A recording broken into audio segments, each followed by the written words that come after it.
Okay, so this is the example on page 472. I've actually copied the complete optimization problem in from page 472. I've also the spreadsheet provided by the book is actually complete, but I removed some of that just so I can show you how to build it from scratch.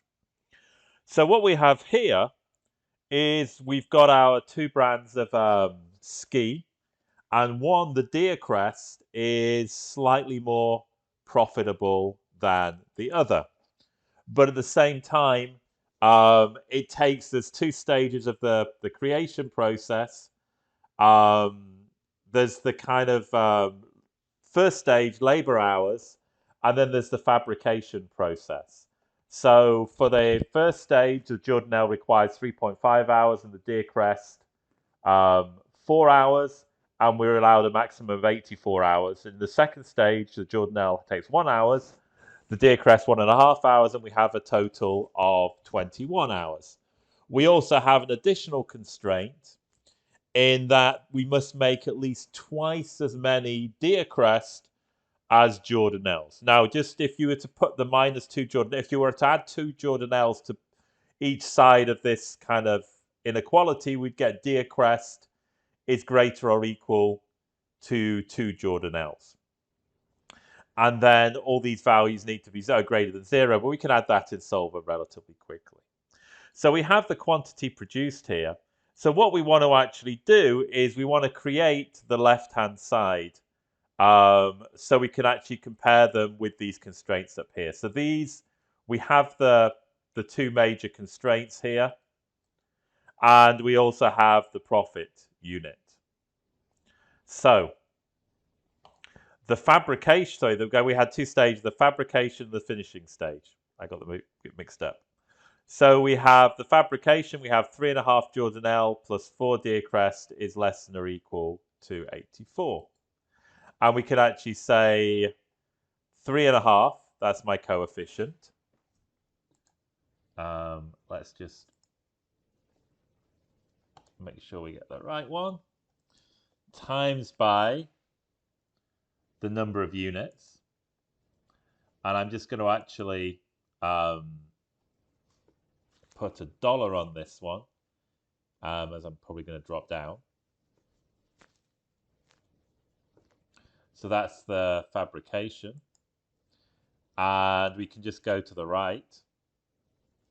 And then we get the fabrication for Deer test, the hours times the quantity produced here. And then this has to be less than or equal to 84. But we want to get what value we have at the moment. So that's going to be this plus this. No, sorry, not that plus that. That plus that. So at the moment we have no hours used. But if we were to say have 5 Jordanelle and 5 Deer Crest, then you can see we have 5 times 3.5 plus 5 times 20 gives us 37.5 hours. And it's the same with the finishing. We can actually just drop the whole thing down. And now basically we say the finishing process 1 times 5 and then 1.5 times 5. Got 5 and 7.5, and this needs to be less than or equal to 21. Okay, so the other constraint, we need, again, we need at least twice as many Deer Crest as Jordanelle. And we can actually just write this equation here. So we've got basically Deer Crest minus 2 times, let's just put it like this. Oh, I messed that up. So Deer Crest minus 2 times Jordanelle. And you see at the moment this is -5 because we don't have twice as many. Let's just put 10 here. And we're still under the constraint. And we match that constraint. Okay, so I'll actually, let me just kind of remove that. And let's just have the profit here. So the profit is going to be basically the quantity times the profit per unit.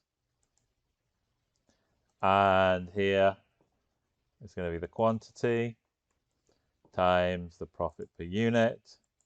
And the total profit is just going to be basically the two profits. So what we want to do is we want to maximize the total profit subject to these constraints. So let's go to Data Solver. And so we want to maximize D22, which is this one here, by changing the variable cells, basically the quantity produced. These are our decision variables subject to these constraints. So this cell, which is our left-hand side of the first, and we can actually do these together. So these cells are less than or equal to those cells. Okay, so that's our first set of constraints. The next constraint is basically this value. Our excess needs to be greater than or equal to 0. We need more than twice as many Deercrest as Jordanelle. And that, I think, is pretty much it. All our variables need to be greater or equal to 0, but we have make the constrained variables non-negative, so we don't have to specifically add constraints for that. Okay, so we just changed the solver to basically the linear programming. We're not going to go into the technicalities of the simplex method, but this is a optimization method designed to get solutions to linear programs quickly and efficiently. The other two options are if you have kind of more complex nonlinear models or integer models, but this will do for the moment. Let's click solve. Now let's just say the book doesn't talk about the sensitivity analysis, but I'll just talk a little bit about it in the answer. So let's click OK. And basically we have, let's just check we have the same solution as what came with the spreadsheet. Yes, we do, which is good.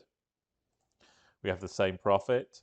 You can see here that we've reached the limit on the finishing constraint, but not on the fabrication constraint. We can see that we've actually, again, we're right at the limit of the Deercrest and Jordanelle here. So we have exactly twice as many Deercrest as Jordanelle. And our optional profit is 945. Let's look at the answer report. This gives us, well, we started off with an objective of 900. Our final optimal solution was 945. The same with quantity produced. We've gone from 5 to 5.25 and 10 to 10.5. And then we look at the constraints, and you can see our kind of twice as much Deercrest constraint is bound, i.e. it's right on the edge of the constraint. It has a slack of 0. The finishing has a slack of 0. Again, it was right on the edge. It was 21. But the fabrication hours used, we had up to like 84, but we only got 60.375, so we're 23.6 below that. We also have the sensitivity analysis, and what this basically does is it will say what happens if we change the object, for various things. What happens if we change them by 1 unit? What happens to the objective function? So the first thing we have is the variable cells, which is just 5.25 and 10.5, and just based on the range of our variables, how much we can increase them and decrease them. But most importantly is this concept of a shadow price. So this would actually say, for basically, if we increase Deercrest by, on the Deercrest constraint, the doubling constraint, if we kind of increased it by 1, our objective would reduce by 2.5. On the fabrication constraint, we weren't bound, but on the finishing hours, for every extra finishing hour we added, we would increase the objective by 45. Now, this one was a little bit weird, but remember that this was how many Deercrest above,